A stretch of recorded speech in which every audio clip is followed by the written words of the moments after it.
Back out at the cotton plot, taking the loppers and cutting down the old year's growth. Just did rows 1, 2, and 3, about to do 4. Did not see any green in there. They were dry, bone dry the whole way through. So chances of ratoons are practically none now. That's my thought, at least. Roots may still be alive. I don't know. But we'll see. But I'm just going to plan on them not coming back. So I'm going to replant all of this, I think. So after I'm done cutting these down, throwing them in the rows and stepping on them, I'm going to take the machete, go down, cut all of this. Or I do have the weed eater, but I locked it in the crate back behind the house and then forgot to bring the keys with me when I took the truck. So I have to run back to the office to get some keys, and I'm too lazy to do that. So I'm going to see what I can do with the machete. I may just be able to get it all done with the machete in less time than it would take with the weed eater. In which case, that'd be great. And then I'm going to come out here with the action hose, see how many weeds I can get. And if that takes no time at all, well, I'm going to have to head to the office anyway and get the bag of fertilizer I forgot there. Fertilize, and I think I might put down the weed barriers. We'll see. As you can see, I've been out here all day. Built a picnic table in 45 minutes and put together that little riser so that short people and kids can look at the sign and put up our greenbelt signage.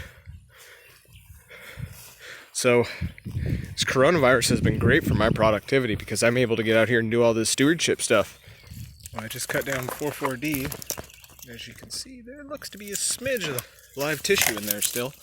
So that one might come back up, which would be crazy if that was the only one out of this whole plot that came up.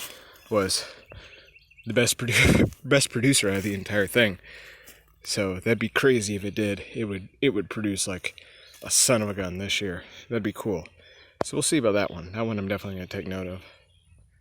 Alright, there it all is, macheted.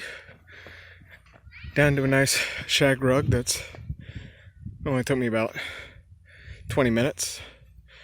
Not any longer than it would have taken me with a weed eater. Not quite as close as I could have gotten with a weed eater, but, you know, weed eater's a lot noisier, and I have to wear PPE and everything, and then I gotta worry about it stinking up the car. Well, I guess I got the truck today, so it's not really a problem, but I'm a big proponent of hand tools whenever I can. I mean, you saw me hoeing up all this by hand.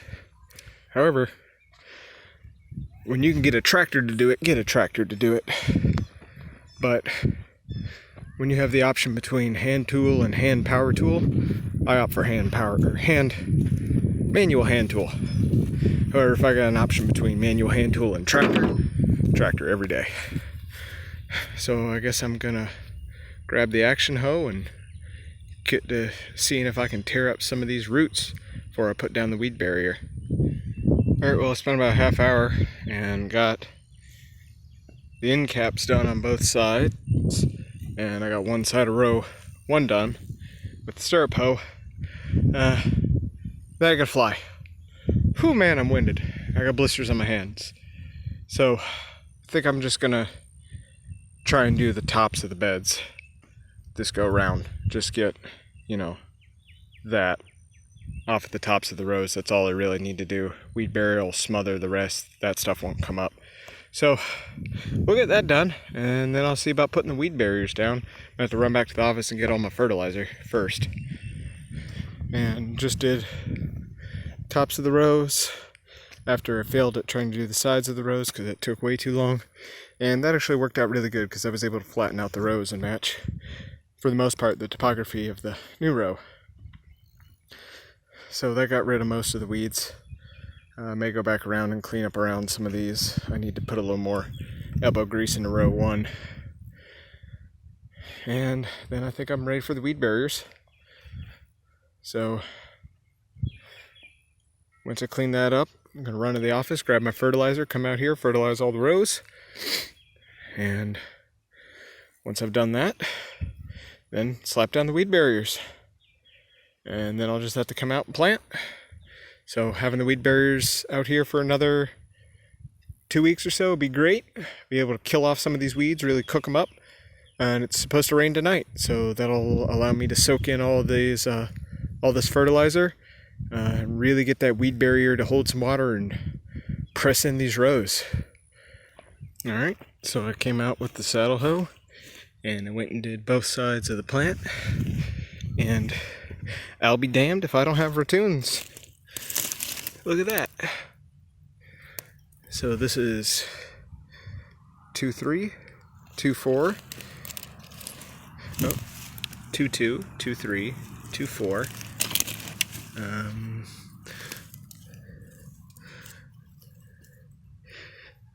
2-5 feels like it might put out, which would be good. That was a nice producer. Yep, I got buds starting on 2-8. There's nothing on row 1, by the way.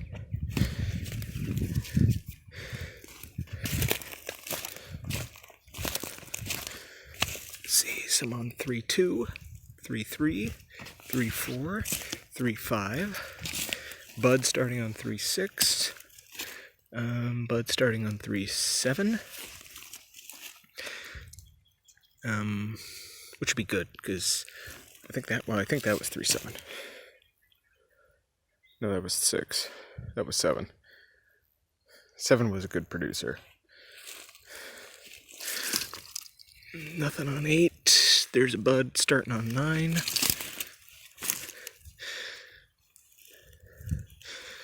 Don't see anything on 10. Don't see anything on 11, but I expect those two to start. And same story for 12.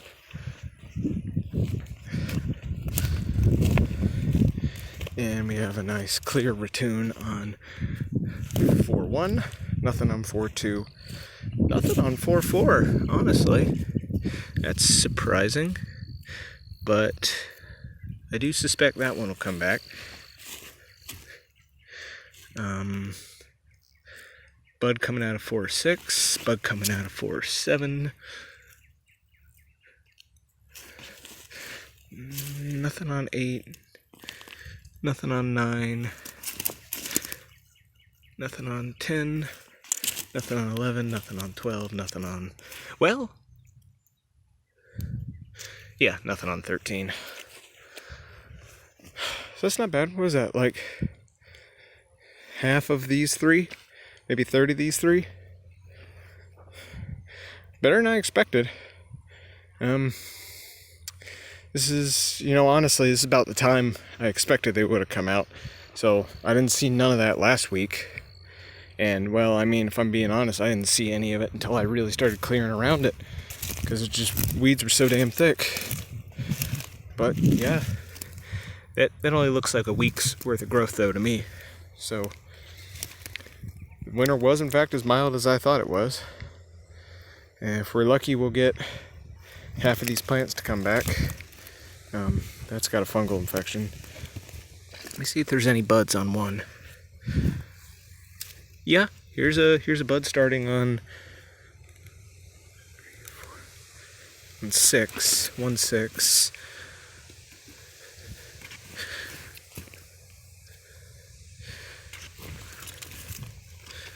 Yeah, that's it. So I got something on each 1-6, like half a 2, half a 3,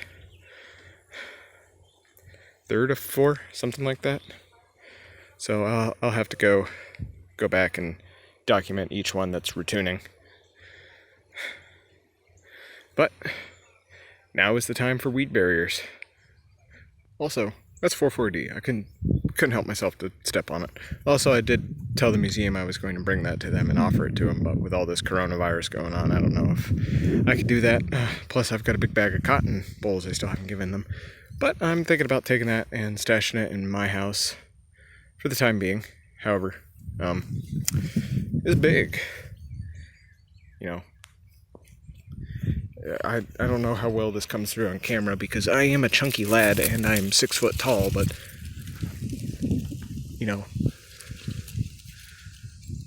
it's big. It's a big plant. This thing's taller than some basketball players. That's just 1 year's growth. Also, I did look, and it does have a ratoon starting. So, it's coming back about as reliably as I had initially anticipated, even though I lost hope there in the middle. lost faith.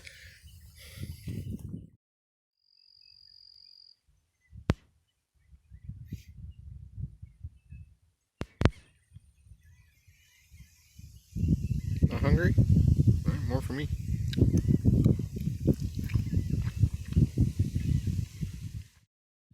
Alright, time to do the weed barriers. Went and got my seeds, not actually cowpeas in there, and my bag of fertilizer.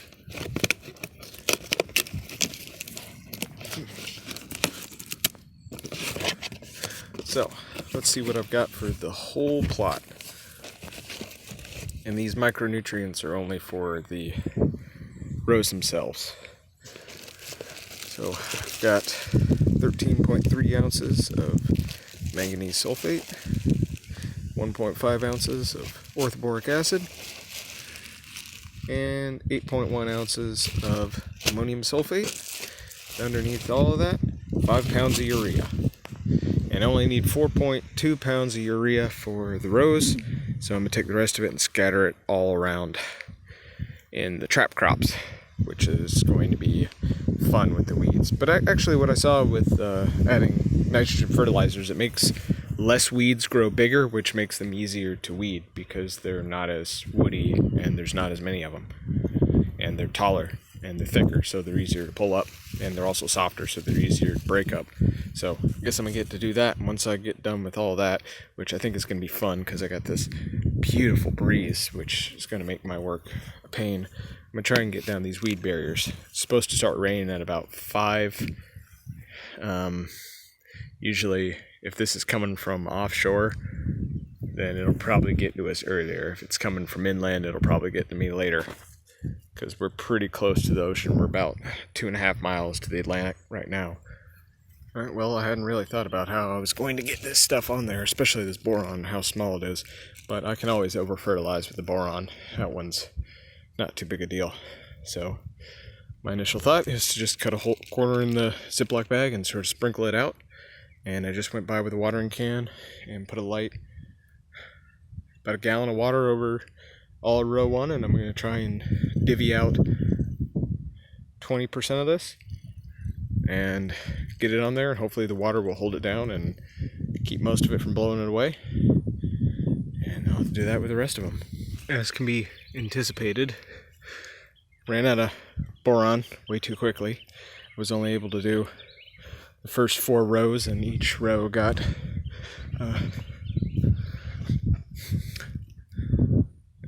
logarithmically less boron as I got to each, and I ended up with none for the 5th row, which, all things considered, is actually fine because I'm planting indigo over there, and indigo is not a boron sensitive crop. However, cotton is, so I will come back and do a foliar treatment probably the week I start to see flowers open on at least 50% of the plants, and I'll have to come out there, spray everything with boron again, because even though I went with probably about 60% more boron than I needed to, and the soil already contains, plenty for, pretty much everything except for cotton. Cotton likes its boron, so I'm going to have to come back out here and do a foliar treatment again. Once again, probably May or June, whenever stuff starts flowering. On to the manganese sulfate. That should be easier. Well, manganese sulfate went a little better. I was smart, and I started and I did all of the new rows, then the indigo row, and then I came back in through the old rows, and I was able to get all the way to the end of row 1. So row 1 didn't get it, so I'll probably have to come back and put a little manganese. Actually, I already did row 1, so actually I was able to get everything except row 2 got a very light coating of manganese sulfate. So yeah, I went and I did these first. Then I was like, oh hey, that's going on really heavy. So then I did all the new stuff. So yeah, I was able to get everything, although 2 and 3 got a very light coating of manganese sulfate. Now on to the ammonium sulfate. Alright, the ammonium sulfate went a lot better, and since I was thin on the manganese sulfate on these 3 rows, I strategized and did those last, and because of that I was able to go heavy on the ammonium sulfate, which will make up that sulfur deficiency from not being able to put down the manganese sulfate, which is good because the manganese wasn't as big of a deal as the sulfur. So now, it's on this big old bag of urea. I expect this to not smell great. Basically doing pound each row. Urea went smoothly. It actually didn't smell at all. That ammonium sulfate had a bit of funk to it, but this is pretty much scentless. I did that about as perfect as I want. Probably got maybe 10 ounces in there, which is about what I was shooting for. I was able to do 2 hardy passes on all 4 of the cotton rows, and because this is a legume, I only did 1 hardy pass on it. It doesn't really need the nitrogen, but it gives it a much better start, and because this is not inoculated, adding nitrogen is a good way to supplement that and to get the rhizobium started, because the plant won't be dependent on it, because it'll have plenty of nitrogen. So I'm going to take this and I'm going to scatter it all around the trap crops, and I've got little sprinkles of rain hitting me. So I'm going to get to doing that weed barrier as soon as I can. Well, it's almost like I planned it. I had exactly enough to do one sparse but thorough sprinkle the whole way down this ridge, all the way through the trap crops. So that'll be a nice little kickstart for them. You'll also note that I did not add any potassium or any phosphorus this year. I did 10-10-10 last year because I could not find a urea source for cheap. I just got this off of Amazon. I think it was only like $6 for a bag. It was a pretty good deal. But I did 10-10-10 last year. When I did the soils, when I got the soil results back, I didn't need any potassium, and we're excessive phosphorus, which is pretty much all of these coastal plain soils down here on the Sea Islands. My uncle did give me a word of caution that although the soil test says you have plenty of phosphorus, not all of that is accessible to the plants. So sometimes it's good just to add some, in which case, you know, throwing out some 10-10-10 can't hurt, because really having excessive phosphorus is just the status quo out here.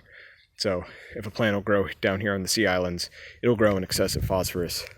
And potassium's liable to run out of the soil if you don't have enough organic matter, so it never hurts to add more of that, at least where I am. And, you know, nitrogen evaporates, so unless you have a plant that's nitrogen sensitive and doesn't produce if it's got too much nitrogen, or, you know, it's like a legume, and if you add artificial nitrogen, it won't develop rhizobium early on, and then it'll hurt later in the season when it runs out. But considering this has not been planted, it's not going to hurt them to do that, because they won't be able to establish rhizobium early on. So it's weed barrier time now. Alright, got one of the weed barriers in.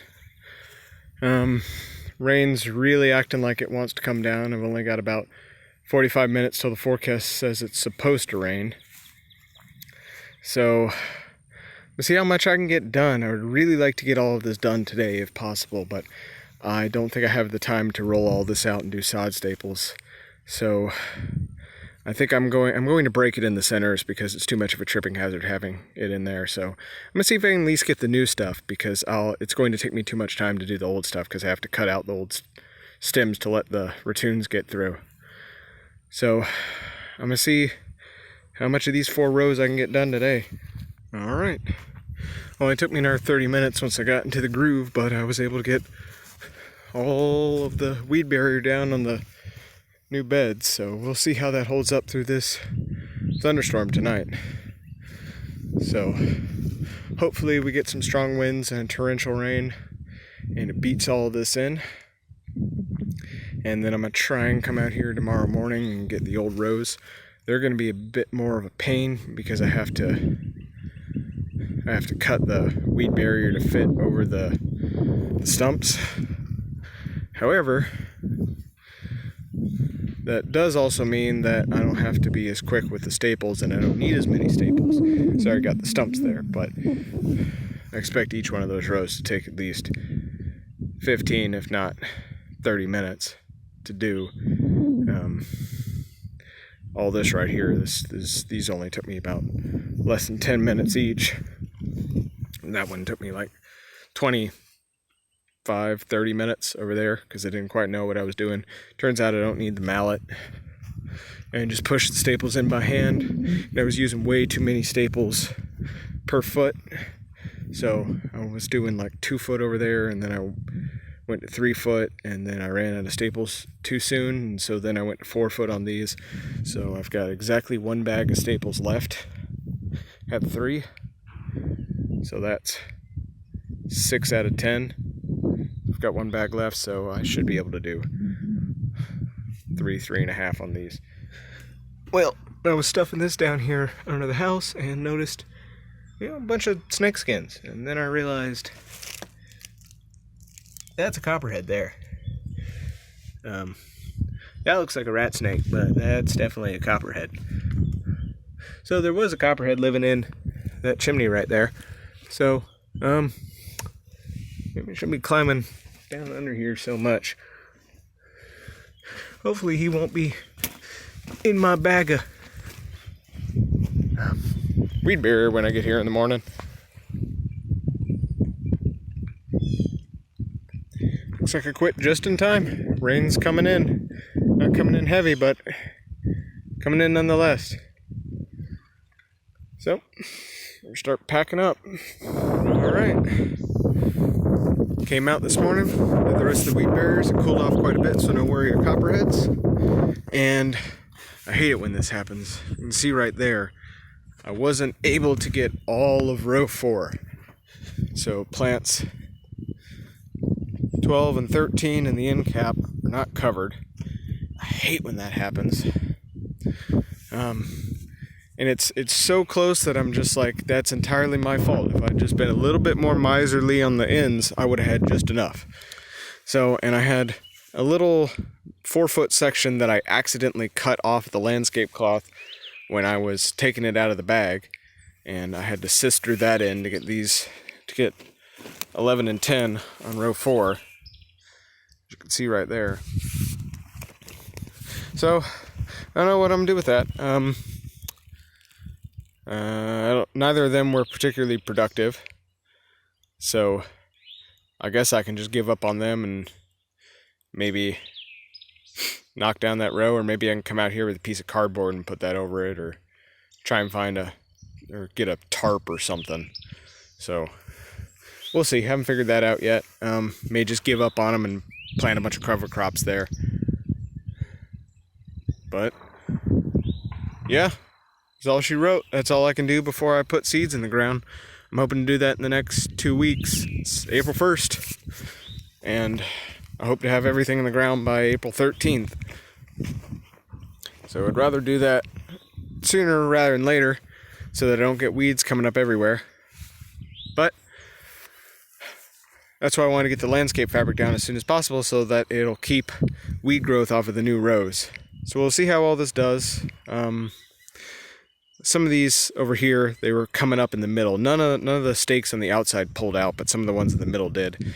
And I think that's less so to do with, just the wind being too much, and more so with the fact that I don't have any holes cut in these. So I think the wind's getting under it and it doesn't have an outlet and it's pushing it up. So we'll see. If these don't start pulling up, then we know it's just because there's not any holes, and when we start planting, that shouldn't be a problem anymore. I kind of don't want to preemptively cut holes if I don't have to, but if I come out here this afternoon and it looks like they're starting to pull up, I guess I'll have to cut holes. And I'm going to go to a 2-foot spacing over here this year, and I'm going to try and retroactively make that into a 2-foot spacing if I can, even though all these holes are 18 inches apart. Because it just really seemed to me like the cotton was crowding each other out. And, like the plants that did the best, like 2,5-D and 4,4-D, like 4,4-D didn't have a plant on either side of it. 2,5-D was missing a plant behind it. It's like 3,12 did good. There's no 3,13. So I'm thinking they were crowded because it's most of the best producers had a gap next to them, which to me says they were limited by something. Probably water. That would be my thought, maybe nitrogen. But I'm thinking water, so I never really saw any nitrogen deficiencies. So, I guess that's it for now. Till next time, Tom out. I have indigo seed now too. Thanks, Boone Hall.